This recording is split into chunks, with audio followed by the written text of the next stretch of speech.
الرجیم چې د معاشرې د اصلاح دپاره کومه یو هم جرګه ده د هغې ته زه د ډېر په ښه نظر سره ګورم. دا زموږ د خلکو د پیدې دپاره ده او بلکې زه یم چې په هر ځای کې دغه شانته کې یو اصلاحي جرګې شروع شي او چونکې دا به په دې معاشره کې ډېر یو ښه بدلون راولي، ډېر زیات ښه.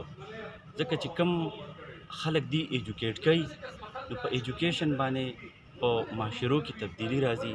نو انشاءالله چې زه د دې نه ډېر زیات پر امید یم الله دې په دې کې خلوص پیدا کړي او دا دعا ده چې الله تعالی دې نور د شر او د فساد نه وساتي، چې اتفاق او اتحاد وي.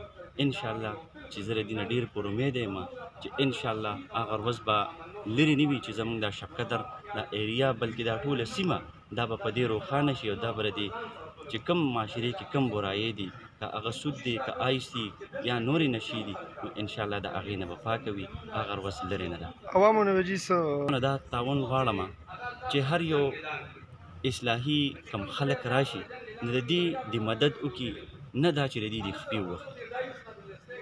ځکه بغیر د مدد نه، د عوامو د مدد نه یو کس دو اسم نه دي. که هغه جرګه شوه که بل شو، د عوامو مدد تعاون دا ډېر لازمي دی.